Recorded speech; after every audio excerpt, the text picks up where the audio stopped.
innovation na makambo ya mpepo tope aviation na RDC. Compagnie africaine d'aviation CAA na mokuse alela yango minu na nenga kosakana te di et commandé domaine na ye après réception ya premier Airbus A330 oyo CAA yaka nango mikolo eleki yango nde sukisaka masolo ndimela ngai mwana Kongo ke CAA auti lisusu kobambola koko na botu na domaine aérien avec arrivée pe réception ya deuxième avion ya sika Airbus A330. Airbus A330 deuxième frappe yango yo ya mokwake na mapate RDC ya boyebondi melangai ke mon côté na terrain po ezala nanu te ekomi lelo ntimba na nzuzi veut dire mapasa Airbus A330 ba avion ya mokwake ya liboso eyaka yango yo bozwa lix eza nango neti soki omatio kita na ote po confort nango eza na ba angle nyonso kobanda na bakiti na couloir na first class na classe économique et bongo bozo ya mibale yango yo nyonso eza na excellence pe noblesse moko hors pair boyeba pe bosimba ke Airbus A330 eza ba marque ba avion oyo bomodaka na international ba compagnie aérienne de renom pe crédible nde basalelaka yango bokokuta yango na bamboka lokola Allemagne veut dire na Machaft pe ba pays européen ebele kutu batu ya baaffaire pe mingi ya minene na monde mingi basalelaka yango po na kitoko pe bopeto na luxe na yango surtout mécanisme ya sécurité eza nango chaque siège ndenge kaka boza komona eza na mwa mini télé oyo kotalela bafilme ennui, fatigue, okotika la koyoka yango te USB na pointe pour na chargement ba téléphone tope ba utilité mosusu Airbus A330 ya mibale ya CAA ekomi eza na deux classes first class pour na bino ba grand monsieur na ba grande dame pe ba personnalité misusu ebele avec 36 sièges classe économique pe ezali po na bino bosalaka baaffaire pe bato nyonso ba amoureux ba voyage avec 267 sièges mokoka sala voyage dans ba meilleures conditions ndenge nanu ezala te avec Airbus A330 ya mibale ya CAA avion ya sika oyo euti kokoma ekwei deja na mabele timba na nzuzi lelo mibale moko te na Congo bana Congo pe bapaya basepeli oui CAA mfumu na ba innovation deuxième avion Airbus A330 yango ekomi mardi elam na bota na bino merci pour poser belle bossa ba télévision na bino pour la kolanda info lingala journal il y a peuple pour la peuple tout font la journée pour l'ensemble que 52e assemblée plénière il y a forum parlementaire il y a SADC forum qui mokola lundi 5 décembre 2022 qu'on en a parlé du peuple na présence il y a chef de l'État Félix Antoine Tshisekedi Tshilombo reportage. Et qui Maloba n'a parlé du peuple dans la 52e assemblée plénière et forum parlementaire et SADC na moya circonstance na qualité na na forum oyo au lieu ya réflexion puis ya formulation par excellence na volonté ya peuple président de la République Félix Antoine Tshisekedi Tshilombo président en exercice ya organisation sous-régionale azur regard na ma prérogative o ezali ko découler assurer ba parlementaire ya SADC na soutien na ye pe accompagnement ya processus ou ya mutation ya forum parlementaire ya SADC président de la République Félix Antoine Tshisekedi Tshilombo ye a saisir occasion oyo pe opportunité oyo pona ko charger de nouveau Rwanda na likambo etali agression ya ba terroriste awa M23 présent sous le sol congolais na appui ba militaire ya Kigali. Président de la République Félix Antoine Tshisekedi Tshilombo azanga kite na ko saluer lisusu soutien ya ba état ya SADC contre l'agression en Rwanda sous couvert na ba M23 session oyo ezabongo na thème rôle ya ba parlement na renforcement ya cadre législatif pour na ko assurer paix sécurité na région ya SADC. Na masolo ya Premier ministre Jean-Michel Samabwe qui a lancé qui appelle à encourager qui lisusu mokola lundi 5 décembre ba jeunes congolais ba entreprendre ba activité pour l'autonomisation na bango. Nadina son a pesé une précision.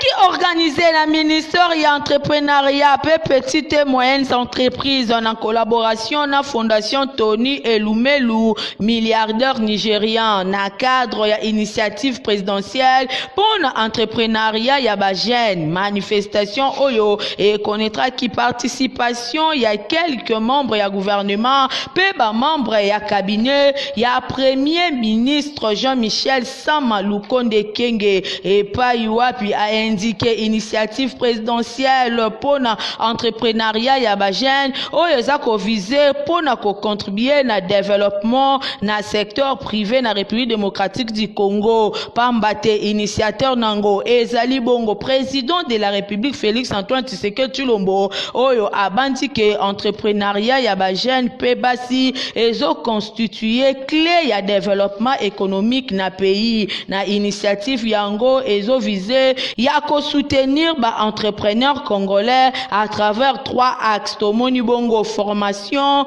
mentorat pe appui financier pour na ko matérialiser vision ya chef de l'État Félix Antoine Tshisekedi Tshilombo gouvernement oeza dirigé et pas ya premier ministre Jean-Michel Sama Lukonde Kenge et accordé financement il y a 5 milliards de dollars américains na ba premier lauréat ya initiative oyo a signé que partenariat na fondation Tony Elumelu pour na ko soutenir entrepreneuriat na RDC eza disponibilisé pe à rendre yango accessible na ba instrument juridique technique pe financier pour na ko concourir na matérialisation ya vision ko landisama na 3 axes à travers structure ya l'État pe ba partenaire.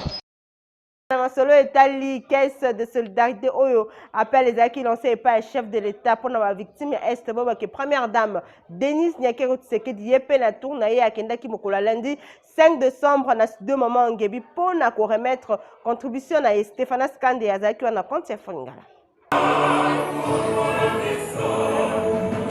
Geste o ezalaki posé lundi 5 décembre na maboko na motema epai ya ba congolais ebele yango elakisi ndenge bazam congolaise eza lié na kati ya bisengo pe na pasi ye azali sensible na souffrance ya bato ya est pe ya ouest ya mboka victime na ba guerre o ezali injustement po na ba congolais. Première dame ya République démocratique du Congo Denise Nyakero Tshisekedi ayaki na cité ya Maman Ngebi ya RTNC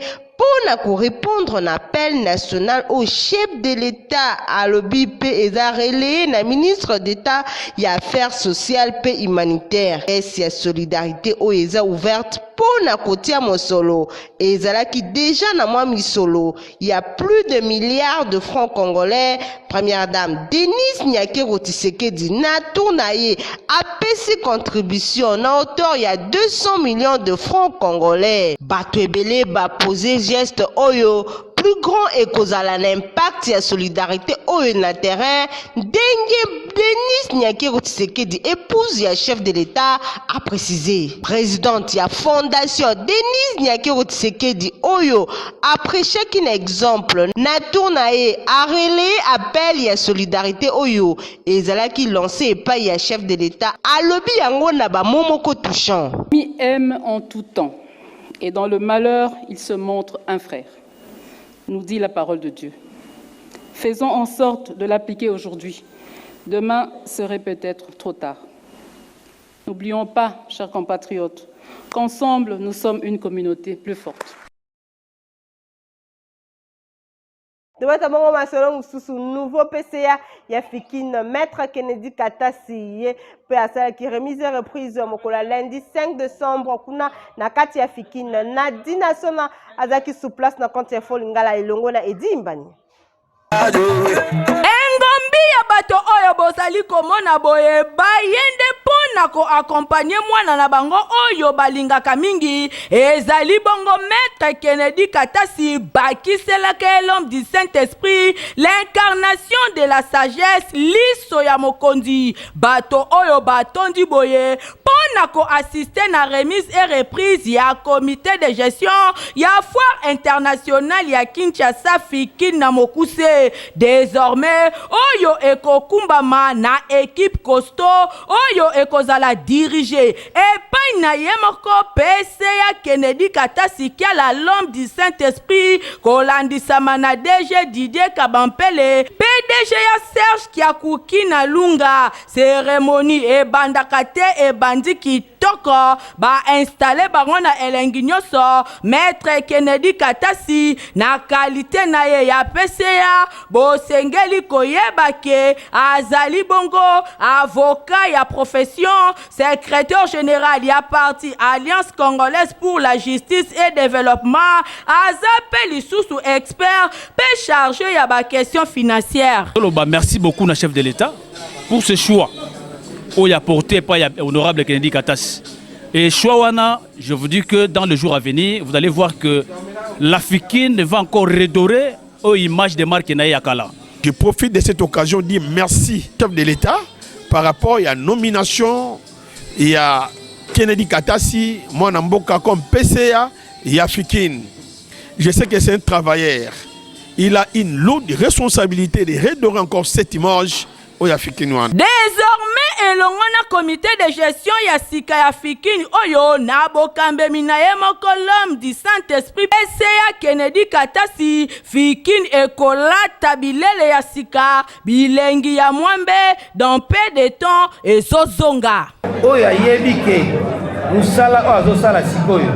eza elongo banite na ba mission ya Fikini tango ekoki oyo récréation wana il faut esila Fikini il faut zonga Fikini ya kala oyo biso tozala na esengo ndenge ezalaki. Secrétaire général parti Lumumbisto unifié Palu na Mukuse mwana mboka prof Willy Makiashi azonga kibongo na Kinshasa week-end eleki après ko participer na 26e congrès international socialiste kuna na Espagne na bozongi na ye ayambama kitoko na ba militant ya Palu. Michael Bristo tapesi bino pas précision. Asalaki mobange na descente musclée na aéroport international Njili wapepa ya yambamaki na tonnerre to lokito ya bantimbwe ba membre pe ba cadre ya parti Lumumbisto unifié Palu na Mokuse oyo bayaki koyamba ye nani le seul et l'unique secrétaire général et chef du parti à Palu, le professeur Willy Makiashi.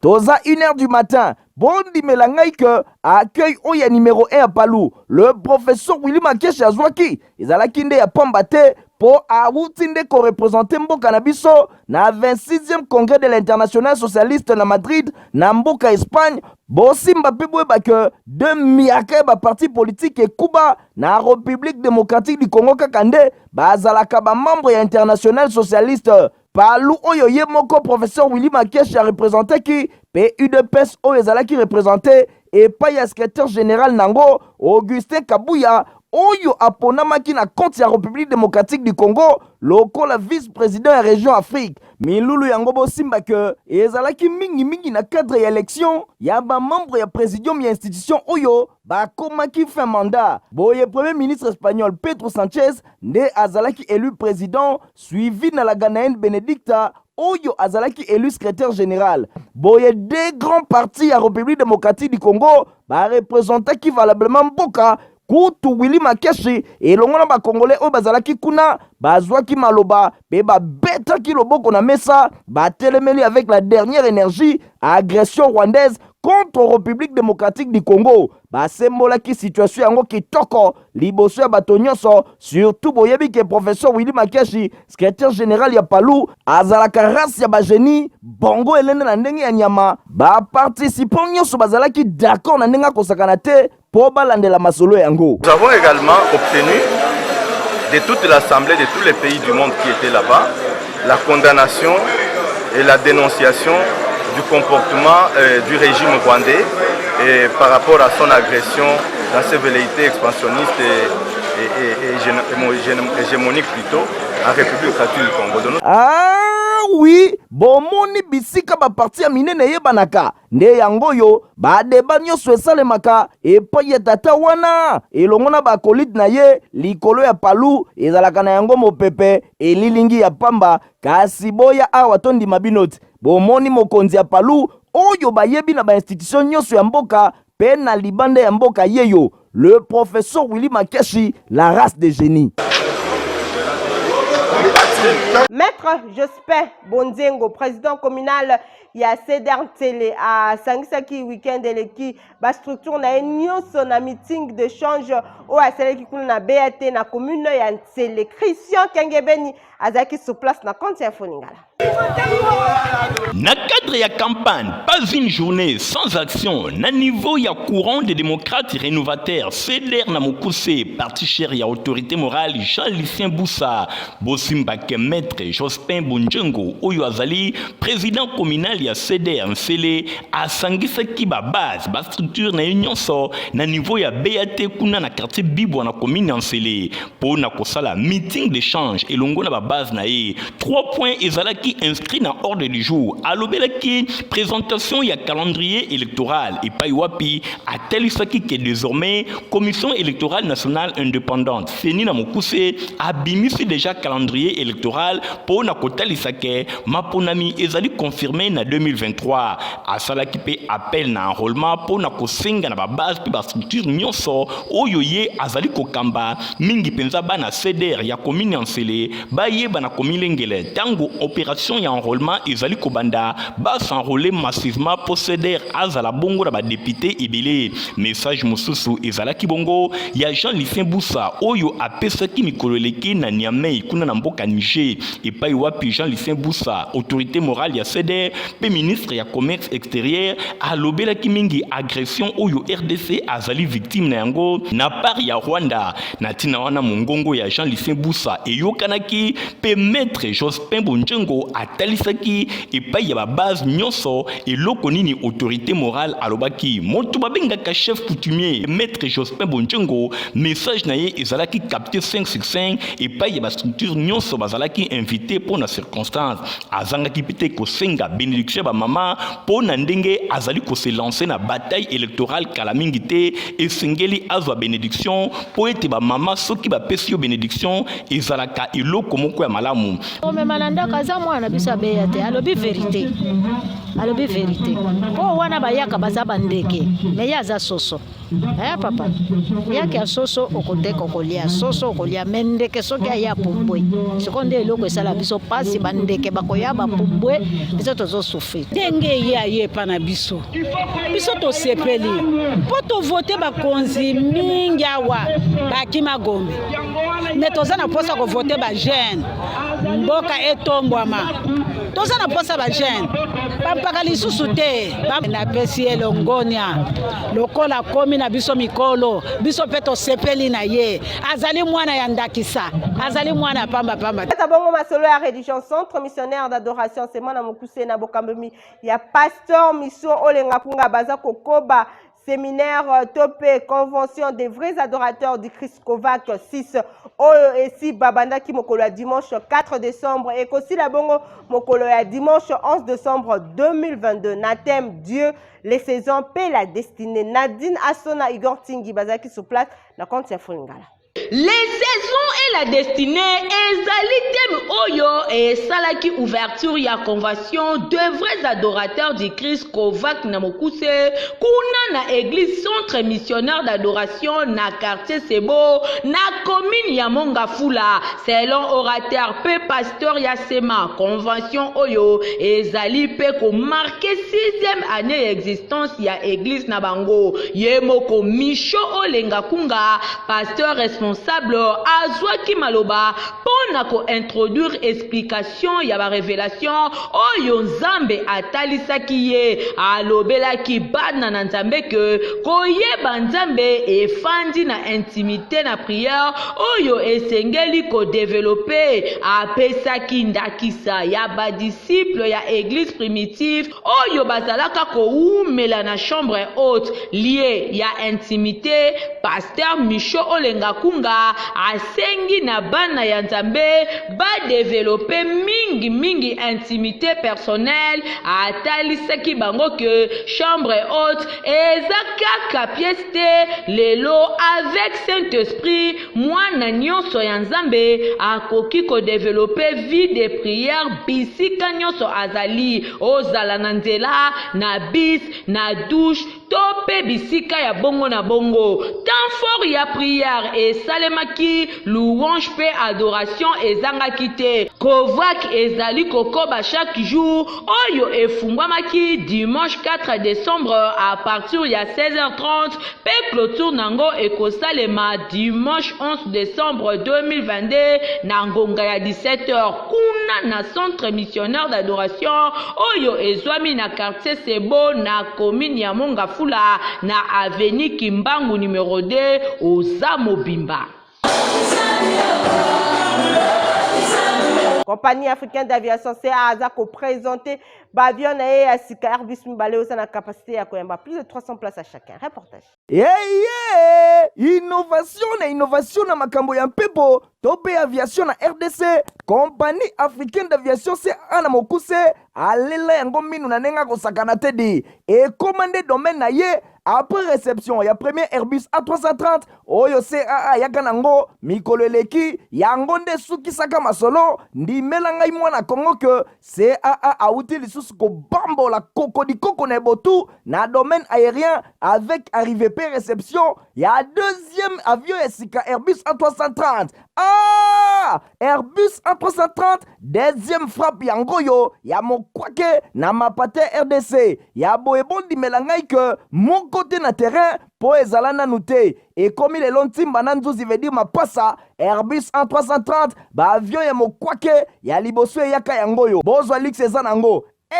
neti soki omatio kita na ote po confort nango eza na ba angle nyonso kobana na bakiti na couloir na first class na classe économique et bongo bozo ya mibale yango yo nyonso eza na excellence pe noblesse moko hors pair boyeba pe bosimba que Airbus A330 eza ba marque ba avion oyo bomodaka na international ba compagnie aérienne de renom pe crédible nde basalelaka yango bokokuta yango na bamboka lokola Allemagne veut dire na Machaft pe ba pays européen ebele kutu batu ya baaffaire pe mingi ya minene na monde mingi basalelaka yango po na kitoko pe bopeto na luxe na yango surtout mécanisme ya sécurité eza nango chaque siège ndenge kaka boza komona eza na mwa mini télé oyo kotalela bafilme ennui, fatigue, okotika koyoka yango te USB na pointe pour le chargement ba téléphone tope ba utilité mosusu Airbus A330 ya mibale ya CAA et combien eza na deux classes first class pour na bino ba grand monsieur na ba grande dame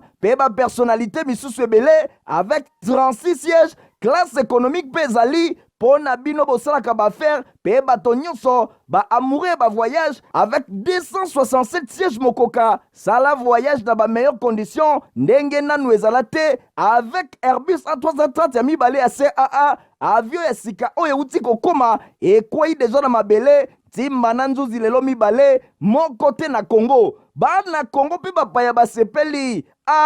oui CAA mfumu na ba innovation deuxième avion Airbus A330 yango ekomi ozana posa ya ko voyager olekisaki batango na o na ba agence ya pambala ba ki Cyber Eric ezawala po na bino Eric Travel agence ya sur reportage freedom mitungisa maki mingi pona kobima banda ya mboka bana ya Kinshasa ya République démocratique du Congo balia yo bambongo ya ndenge na ndenge na ba agence ya pambala tisiko oyo ozali kovanda kaka na Kinshasa mbongo na yo ekenda na mai komitungisa mana yo lisusu teo tikana betela yo lisolo ya agence de voyage ya sur awa eratakate le boss le jeune lion moto oyo amikotisa na masolo ya voyage ye oyo le boss ADG Eric Mwamba ya agence Eric Travel bakisele lisusu ambassadeur ya développement agence de voyage Eric Travel emesana na masolo ya voyage pona kosunga bandeko na ye bakongolais oyo baza komitungisama na masolo oyo etali voyage awa oza na posa ya kokende na Chypre pona ko poursuivre ba étude na yo ko beta tour na Dubai kokende na Afrique du Sud, Égypte, masolo ya Express Canada, États-Unis, ba pays Schengen, pe misusu awa na Eric Travel et ratakate awa soki oye tika na betelo lisolo ba service o nyonso oza na posa na yango na agence Eric Travel okozwa yango na pete ndeko awa eratakate ye moko ADG Eric Mwamba akolandela yo masolo ti okokende awa na agence Eric Travel sur prise en charge eza bongo assuré wana kutu biakoloba eza lisusu te na Eric Travel zala na yo à l'aise oye o voyage na yo déjà zwa ba adresse oyo na 11e rue Limete mosika te na INPP agence Eric Travel ezali wana bino bana ya changu bokende en face ya entrée Kimbuta Eric Travel na ngambu ya Masina oza bongo na funa baza bongo na 2 adresses ya liboso en diagonale ya district de la police juste avant arrêt Kingabwa. Deuxième adresse pene ya place des actrices tala na ngambu côté ya station Engine otuni Eric Travel bakolakisa yo bongo bino bana ya Lukunga na Kitambo magasin pene ya Facebook na Eric Travel okeyo komona mboka nyonso oyo lingi pe oza na posa na yango ya kosamba ezate ADG Eric Mwamba confirmé na masolo etali voyage batikela yo bakomela pema Poto malonga pona bala na bino eza bongo Protivap. Yena zoko ya bien. Bébé pro azoko ya bien po ayeka Protivap. Bongo bébé ni pipi. C'est etumbana pota. Ndeko na mali comme ni moi ezole la makasi bo ezolo kanti na balabala. Yeka boye alia na pasi mwana oyo. Mwana ko alia la pasi te est-ce que biloko azolia oyo azosepela nango? Tala bébé pro ye alia kaka Protivap. Bandiku naza kupesa bino Jean-Pierre ya mwana oyo. Bébé pro banda kuma kuria alia kaka Protivap. Butala ekole linai. Protivap kitoko na miso elengi na monoko misala na nzitu ya bana. Pona société ya santé ya bana esengeli balia ka potopoto Protivap. Tala lelo yo bébé pro akoli malamu po alia ka potopoto Protivap. Bina kuna chimagate.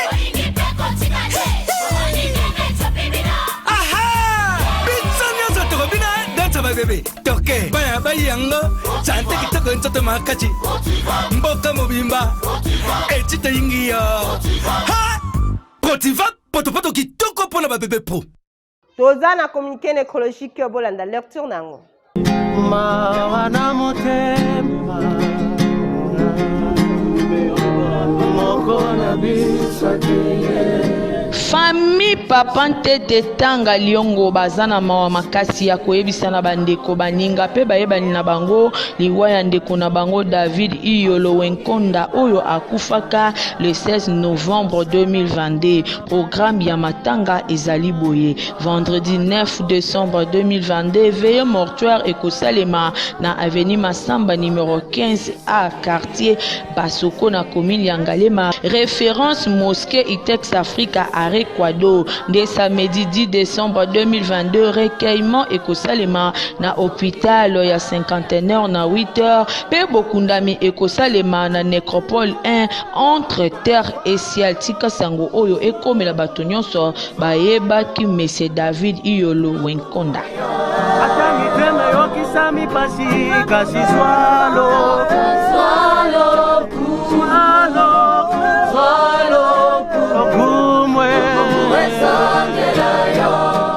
Bozalaki ebele pona kolanda info lingala journal ya pe pona pe bosepela ki na mpesa merci na Igor Tingi azaki bongo na sima ya caméra concours rédactionnel Nadine Asona supervision esimama ki epa ya héritier Mapindemi montage Christian Kangebeni coordination à Stéphane Skandi ngala bino te pesa ni rendez-vous mikolo zali ko ya au revoir lobi bokolanda bongo Nadine Asona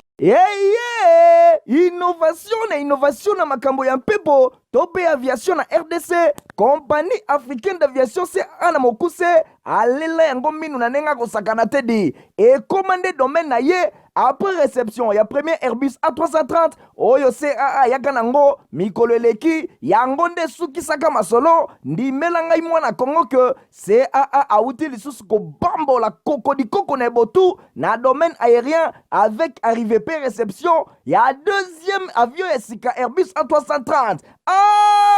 Airbus A330 deuxième frappe yango yo ya mokwake na mapate RDC ya boyebondi melangai ke mon côté na terrain po ezala nanu te ekomi lelo ntimba na nzuzi veut dire mapasa Airbus A330 ba avion ya mokwake ya liboso eyaka yango yo bozwa lix eza nango